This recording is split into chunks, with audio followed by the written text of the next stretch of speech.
Welcome to Heart to Health Talk, where we have heartfelt conversations on your health and wellness.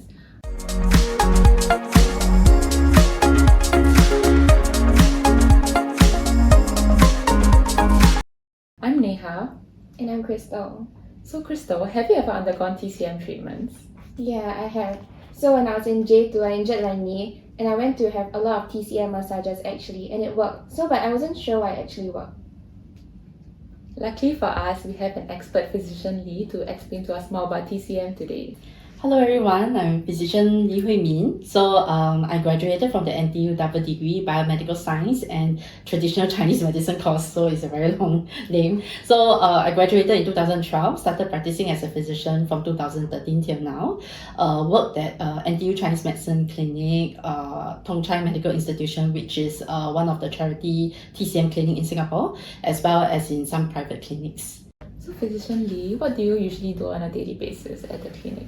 I mainly focus on fertility care. I see patients who are undergoing IVF, IUI, or patients who are trying to conceive. So my daily job is to really look at their condition, and knowing at which stage are they at, because I have patients that coming in the midst of doing the IVF and all this, and then to see which kind of treatment will fit them better. So a lot of times they'll be doing medical, herbal medication or acupuncture to help to support their journey to having the child of their own. So this is what usually I do. Then in my past, really depends on where I worked at.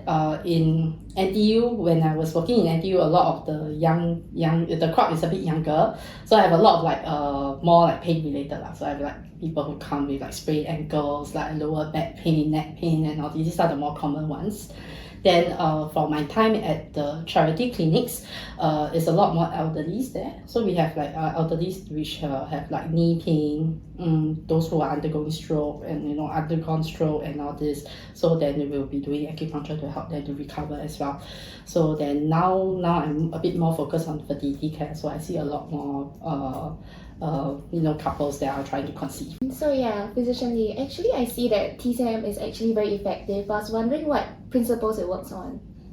So basically TCM works on a few different types of principles in different segments. So first we look at the circulation. In TCM we always believe the qi, which is the energy in the body, and the blood in the body should circulate well so that there is no pain, and that the when it comes to the organs and all this, it should be able to function normally. So in TCM we also have the 5 organs, which is the heart, the lungs, the stomach, the spleen, and the liver, but they are all very different from Western anatomical structures. Basically what happens is because in the past the ancient physicians, they do not know exactly all these organs how it works, but they probably have seen it. They probably do some look at inside the body, and they saw that there are these organs, but they do not know what kind of functions they are. So what they do is they came up with theories. So this one might work in this way, and then they try to test out, and then they try to observe the symptoms that patient shows, and try to treat them in different ways and all this. So it came out with very different theory as compared to Western medicine. So sometimes when we say in TCM, the liver takes care of the emotions in our body. So when we are angry, it affects the liver and it affects the energy circulation in the liver. But if you say that in a Western point of view, it doesn't make sense. Yeah, because anything emotional, it should be the brain. Yeah, so it's really a very different form of theory when it comes to medical wise. Then so that's the circulation and the organs, and then we also look at pathological conditions within the body. This meaning what? So it means let's say sometimes we say there is a lot of water retention in the body. We say that there is 湿气 in TCM. So we call it's similar to having dampness in the body. Then we also say there's heatiness, there's all these are very common. Or when people say, oh, I have sore throat, then people say I'm heaty, so I need to drink a bit of liang cha and all this. So these are some of the other parts of the theories in TCM. So actually with all these theories, what are the practices that TCM actually uses? So I think some of the common treatments, I think mostly what everybody knows is the acupuncture, the herbal medication. We also do have moxibustion. I don't know if you all seen it before. It's most of the time it comes in a stick form, whereby we will light it at one corner. It's actually made up of dried leaves of the which is the plant called mugwort. So basically what it does, it helps to dispel the wind and the cold in the body. So we'll light up the stick, and then we put it at somewhere near the body but not too near to cause a burn, just to provide a bit of warmth to the body at certain areas, which are usually more related to certain acupoints. Yeah, so that's moxibustion, and also we have cupping. So these are the 4 main type of TCM treatments that are practiced in Singapore. But if you were to look at China, they have a lot more different type of technologies and very different forms of treatments as of now, because in China it's very much more well developed, as compared to in Singapore. So is it right to say that all these actually help in the blood circulation of the patient? Yes, it does.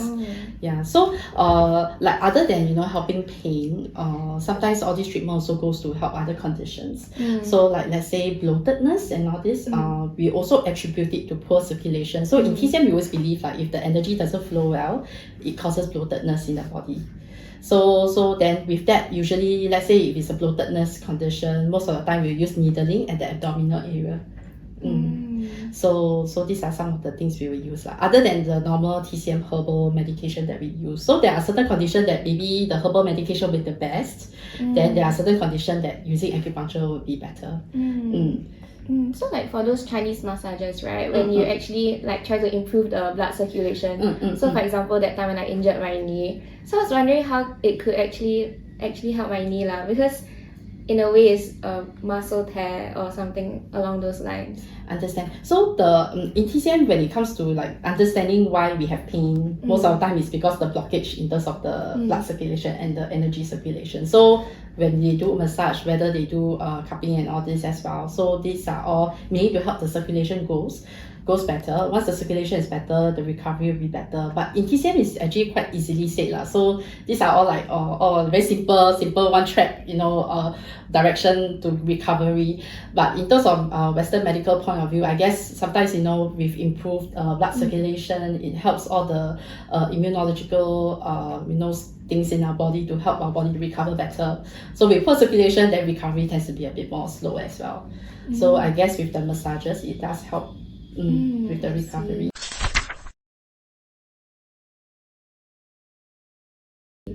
So actually, what are the biggest differences in TCM and Western medicine actually?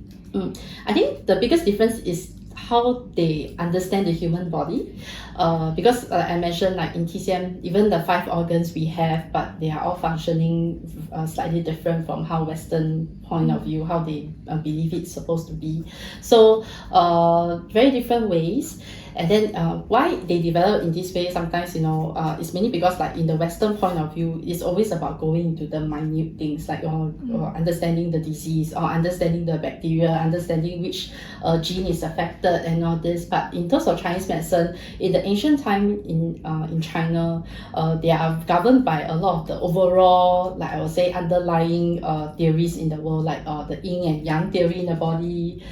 They believe that there's these 5 elements in the body, whereby the different organs tend to interact each other and all this. In TCM, they always believe the environment and our human body, it's supposed to be combined together. So we are fully affected by our environment, and if the weather is hot, then it will affect the body in a way whereby the body might be a bit more heaty as compared to being in the cold environment. So these are all I would say very different understanding about how a person gets sick.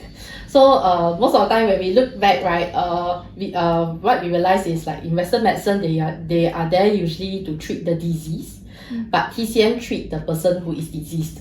So in TCM, we are treating the human body. So what we'll do when it comes to diagnosis, so what we'll look at is this person, we will take their pulse, look at their tongue, and then we will say, this person is lacking in, probably lacking in blood, not having enough qi, not having enough of this and that. And then we'll give medication to help to boost it up, so that the body gets back to, we will call it the equilibrium, where everything is all balanced. And then in the belief that when the body is balanced, it will be healthier, and the body has its own ability to recover from all kinds of diseases.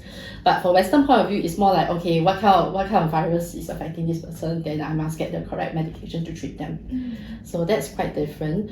But sometimes people may think like, oh, TCM doesn't sound very scientific and all this. But if we were to look back, like because the good thing about TCM part is like a lot of these ancient physicians, they will record down. Like we actually read books that were like 2,000 years ago. So they will record down like medical histories. They will say, okay, there's this person who have this condition, what kind of medication was used for them. Then they will come up with their own theories, or they believe, because the wind affected this person, and so this medication helped to remove the wind, and then this person recover, and then they saw and recorded the recovery. So actually, in a way, it's a very scientific way whereby, you see this person, you give a theory how it works, and then you give them some medication and you observe the improvement. And then, there's a lot of these medical histories and all this, whereby they slowly, start to find patterns here and there. Then they know like, these symptoms, using this medication will help to work it better. So, somewhere or another, it does sound a bit like Western medicine where, if you have a flu, then your mucus is yellowish, then they should give you what kind of medication and all this. So, that's one part about TCM, which I sometimes feel is still quite scientific. It seems like they focus on very different scientific bases for TCM and Western medicine, right? So I was wondering, actually, is it compatible to use both of them together? So I would say using both of them together is to understand the human body and what kind of condition they are affected by. So let's say it's a patient with cancer.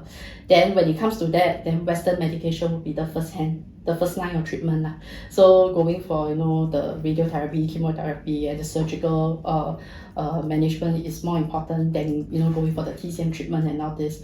But in this situation, usually TCM can come in better because through all this treatment, the patient might feel very uncomfortable. They will feel tired. They don't have like good appetite and all this. And this is where TCM is very good at. They are able, like with TCM medication, we are able to make patient feel more energetic. That they less bloatedness. Can eat better and all this. So in terms of like improving the quality of life, TCM is able to do it well. So then like certain conditions, I think like, let's say if it's a common flu or fever and all this, sometimes yes, like if they just take TCM, they can recover from it. So they don't really need to take Western medication and all this. So it really depends on situation, how severe it is, and which medicine actually will be a better choice. So it's very important. I think for this part, it's very important to see a TCM physician that is licensed in Singapore. So all of us are actually licensed by MOH. So it's good to see a licensed physician in Singapore because they will have the proper training to be able to know like at what point do we need to refer patients to Western medication. So at what point where we know that our TCM medication might work better. I think it's very interesting because like you say that TCM actually treats the person with the disease versus a Western medicine tries to treat the disease itself. So actually my parents at home are also like very traditional like that. Like when we get Western medicine, we don't know what's the ingredients inside it, and that's why they are like always a bit skeptical, like okay, we don't take it unless we really need it. So in that case, I was just wondering, like, would you say that for TCM, the medicines that you give, or even things like herbal teas, not sure if that's linked to TCM also, but would those ingredients be like more recognizable for your patients and like more organic compared to Western? I think definitely, like when it comes to the TCM medication, most of the medication we use are like herbal based, like they are all from plants. In TCM herbs, we also have animals. We have like insects. Sadly, but yeah, we have insects, we have snakes and gecko and everything else. Yeah, but those are usually for more severe cases. So, but most of the time it's just herbal medication. But I'll say with any medication, there is still, if taking it too much, there's still some harm to the body. So it's very important to know like when is the right time to use the most appropriate medication, most appropriate herbal medication, and the dosage and all this as well. So I won't say like whether like Western medicine is more harmful or as compared to TCM medication. I think it's more like understanding which one will work better for the patient, because whether it's long-term on large amount of Chinese medicine or long-term on large amount of Western medication, I think it's not that good for patients.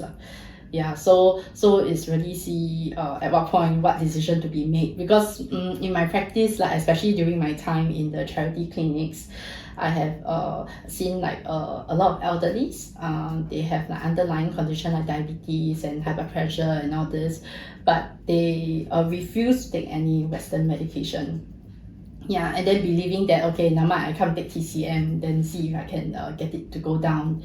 But sadly to say, I think in some cases, even if like some of the TCM medication we give them is still unable to control their diabetes or high blood pressure and all this, and it's actually very risky. So we will try our best to tell them, oh, you have to go see your Western doctor. This one is really beyond us and all this, but they still refuse to see a Western doctor.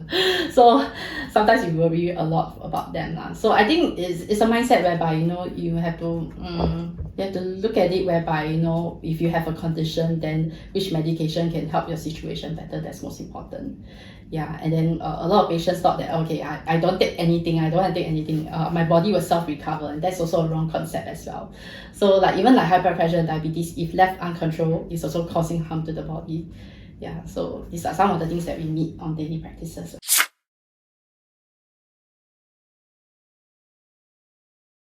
Do you have any like thoughts on how more people can learn about TCM? I can understand, I think, because we live in Singapore where everything has to be fast paced.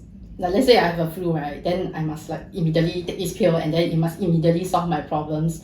But sometimes when it comes to Chinese medicine, it might take a while for it to work out for certain conditions and all this lah. So I think that's one of the reasons why people don't really go for TCM first. Then like let's say you have a pain, right? Then I have to go through acupuncture. It's going to cost me more pain. Why you want to do that? Like I will pop in a painkiller, and that solves the problem, at least for me temporarily lah. So not everybody is willing to go through acupuncture as well. So I guess that's also a possible reason why it's not widely practiced in Singapore. Of course, nowadays we do see like there's a growing crowd of people looking for TCM treatment, where it's a bit more effective like pain management. We have some patients that, let's say, they already are long-term chronic pain. They have been taking a lot of painkillers, but it's not helping with their condition, and then they will come over to try acupuncture. In such cases, acupuncture can be quite effective for them. And then the good thing is, because of the acupuncture, if the acupuncture is able to help reduce the pain, then they don't need to take so many painkillers.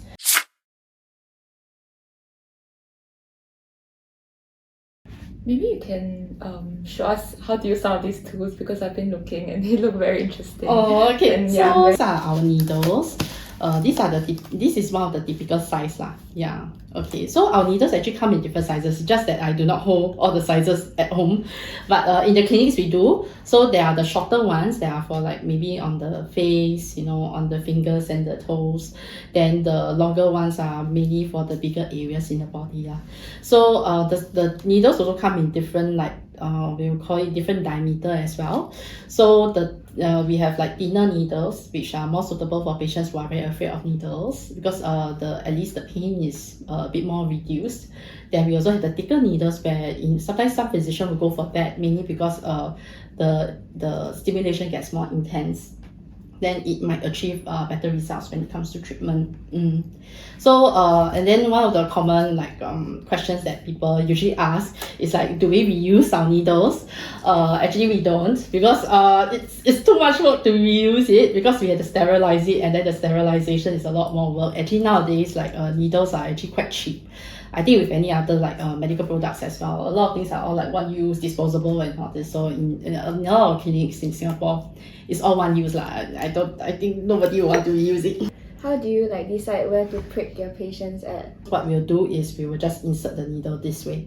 So as physicians, when we started out, learning acupuncture, we had to train our finger. We will have to do this multiple times on probably a pillow and all this, just to train the strength when it comes to the insertion. So the insertion is very important, that it has to be fast, because if the insertion is very slow, it's going to cause a lot of pain. Yeah. So as you can see, maybe I'll pass around. The needles are very thin. Yeah. Can have a look. It's really very thin. Really much more thinner than injection needle. So it should, to some extent, be better than an injection needle when it comes to pain and all this. But I do have patients that still say it's more painful. I don't know why. But yeah, so that's our needle. Like, is there a specific spot or like what do you look out for? So we learn about acupuncture. So like in the body, there's about like 300 plus acupoints. So every acupoint follow a channel. So there's this like channel that goes from probably the leg to probably to the head, to the hands and all this. And they are all like separated based on their which we call it which thing lah. So which meridian channels they go to, like they pertain to different organs in the body and all this. So firstly, like let's say if it's pain condition, then the localized area, like any acupoint that is at that area, we can do insertion there, because by helping to stimulate the acupoints, will help to stimulate the circulation around the area.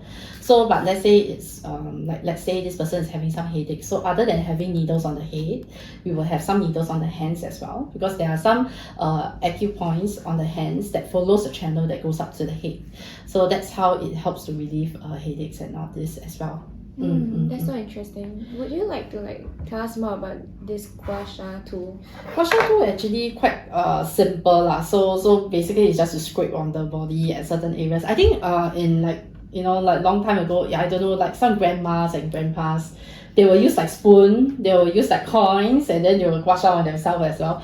So it's the same thing also. Basically it's just to scrape on the like on the skin and all this, to help in the belief that once we see the sha, which is like the red rashes that comes up after the scraping, it means that there's some release in terms of the poor circulation and all this. So that's the gua sha. So if you don't see like those red rashes, does it mean that your gua sha didn't work? No, the red rashes is what we want to see. So we will gua until we start to see like red rashes on the skin. But no worries, it doesn't cause like any severe skin reaction and all this. It's just a bit of abrasion. So give it like probably 2 or 3 days. You should get better. Yeah. Actually, it's quite interesting because like there are a lot of people now using it for the face. So usually for facial gua sha, it's a bit different. So it has to be a bit more lighter when it comes to the force that we use. So but it's also the same thing, the idea of better circulation and all this. So pretend if you do a facial gua sha, do you wait until you see like those red rashes come out? We don't. We don't. It's mainly just to like we scrape the area to help with the circulation, but not to cause any like abrasions to happen. That's interesting. So what about like these cuppings? How do they work? So basically, I think I brought along like some of our cupping cups over here. As you can see, they are actually in different sizes.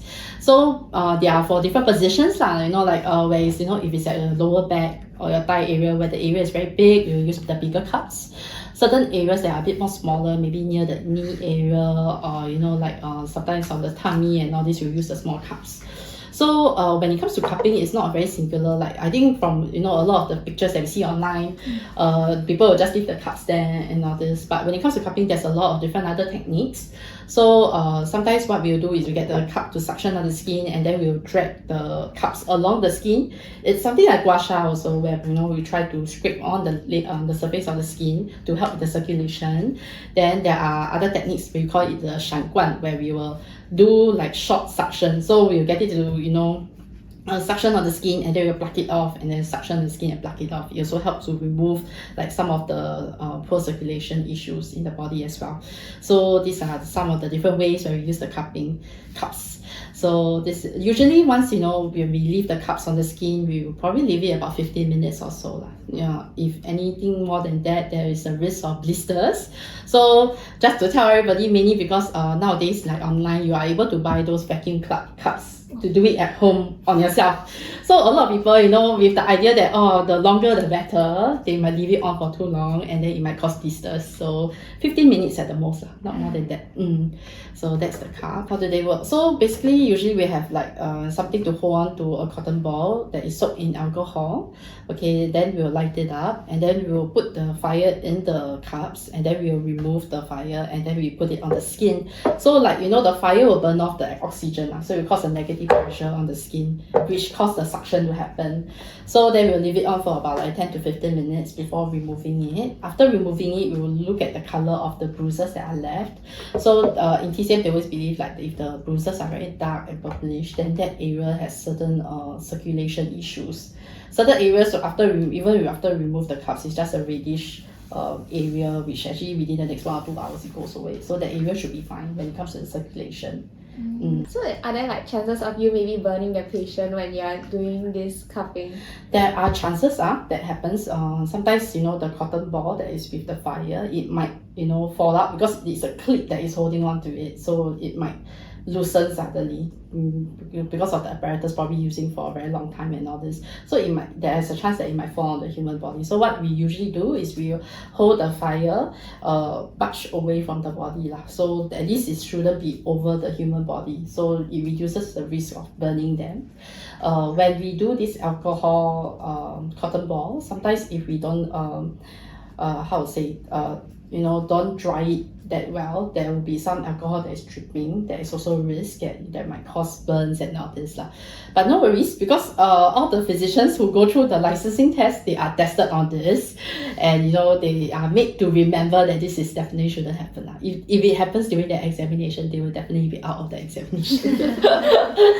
so it's something that have to be controlled lah, based on each physician. So whether it's gua sha, whether it's cupping, whether it's acupuncture, they are all there to help with the circulation in the body. But of course, let's say if I have a patient and the patient comes with muscle tightness and all this, then maybe cupping will be more suitable, because with the suction it helps to release some of the tightness as well.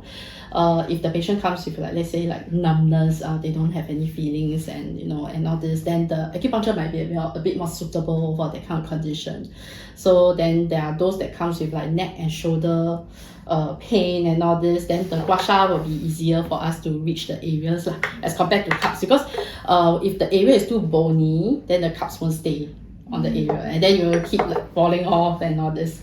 So that's what happens. Yeah, so this is basically some of the items that we use on our daily practices. So physicianly, so just now when we talked about this TCM, right, you mentioned that there were maybe snakes or even geckos used as the ingredients. So I was wondering maybe for snakes, what kind of disease must you have to maybe eat the snake?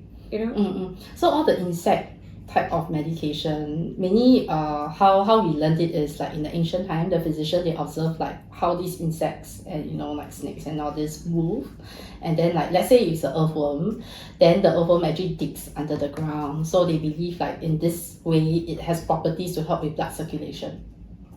So that's why when we see patients that have very severe blood circulation issues, and that's why we will be using some of this medication. The same with the snake as well. So it's mainly there to help with the circulation in the body, which sometimes we do see that there are improvements after using this. One of the signs of poor blood circulation is that patient feel pain and all this. So when after including let's say the earthworm or the snake related medication in their medication, there is improvement of when it comes to pain reduction and all this. So this is how we use the medication.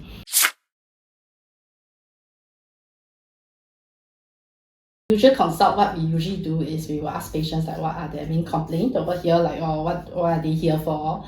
Then we will ask some other side questions how's their appetite, how's their sleep and all this, because in Chinese medicine we always believe the body, whether it comes to going to the toilet and everything, it should be well balanced. So in any one segment there is any abnormality, it just tells the signs that something is wrong at some parts of the body So then we'll ask them, okay, appetite, sleep and all this, and then we'll look at their tongue. So we'll look at the color. So generally colors, what do we be looking at? We'll be looking whether it's very red. If it's very red, then there's a lot of heatiness in the body. That means in terms of medication, I need to include something to clear the heat.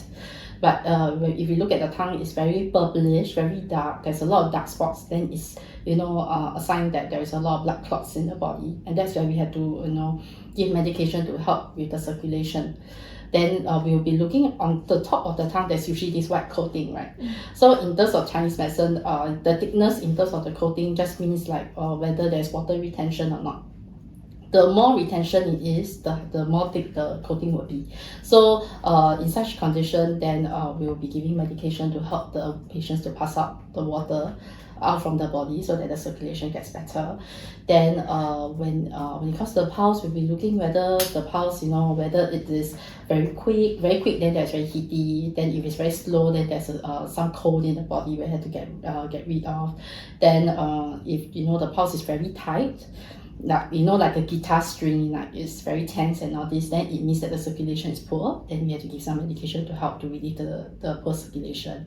So there are a lot of like all this that points to us like which part is lacking. So then we will come up with a formula.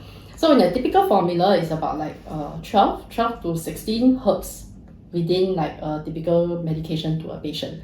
But all the 16 herbs, what are they doing and all this? So there will be probably one portion of it. Let's say this patient comes with a cough. Then I guess like maybe about 60-70% will be there to relieve the cough. Some medication to relieve cough, some medication to reduce the heatiness and all this. Then the patient, on top of having cough, they also have a bit of like headaches. They also have a bit of like bloatedness. Then the other 40% of the medication, something to help with the bloatedness, something to help with the headache as well. Mainly because in TCM sometimes we believe the organs are all like related. So let's say this patient has cough and it's very phlegmy, there's a lot of phlegm and all this. So it just shows that there is a lot of water retention in the body. So then if they also have bloatedness in their stomach and all this, it just means that the digestive system is very poor. In Chinese medicine, they believe that if the digestive system is good, then it can help move all the water in the body. It helps the water circulation and all this. So if the digestive system is poor, then the circulation get very poor. Then it doesn't help in the remove of the phlegm and all this. So then that's why some physicians, they will add in some medication to help with the appetite, to help with the poor digestion as well. So that's how like the 16 over herbs, each of it will serve like different purposes, and that's the reason why from this patient to that patient, the medication can differ quite a bit. Even though both patients can come before a cough, they may have different color tongue, they may have different representation of the symptoms, then the concoction and the type of medication we give them will be quite different as well. Yeah, so that's why sometimes when it comes to like doing research for TCM, it gets very complicated because it's not like one condition all use the same medication. So it's sometimes a bit more complicated when we are talking about like TCM research and all this.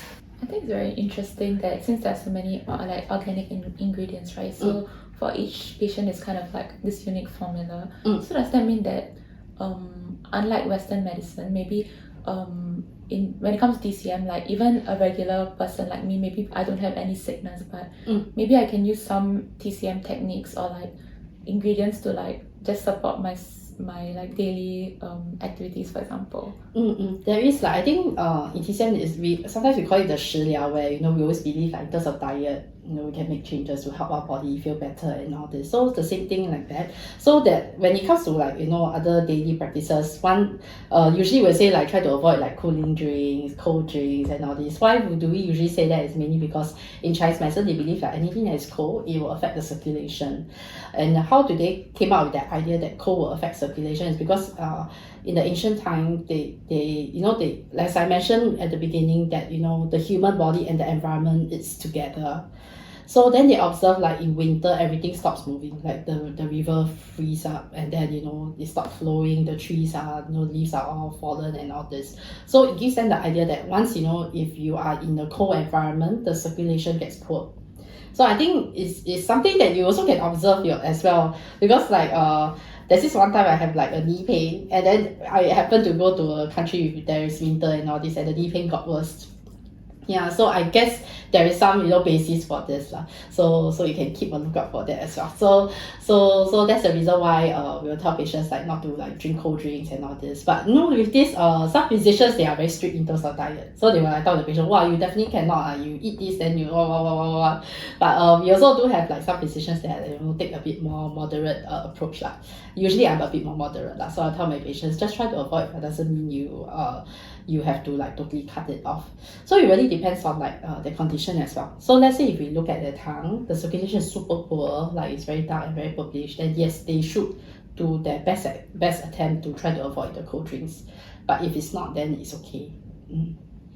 So then other food like some of the common things we have like wolfberries, like tang gui, tang shen and all this. These are like the ginseng medication and all this. These are all things also can be taken as food. Like ginseng type of like products, they are mainly there to help to make you feel a bit more energetic because it boosts up the qi in the body. So that is something like sometimes we tell our patients, or if you feel a bit tired, you can always take a bit of ginseng. So yeah, thanks for tuning in to this episode, and thank you Physician Lee for being with us today to share more about TCM. If you like this episode, leave us a like and share with your friends. Don't forget to follow us on Instagram, YouTube, and Spotify at Heart to Health Talk to stay updated.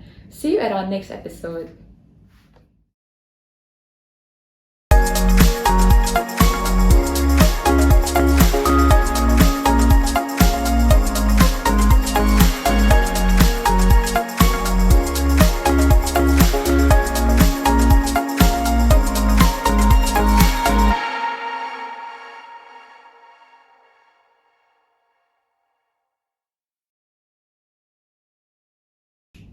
If you like this episode, leave us a link. Bro.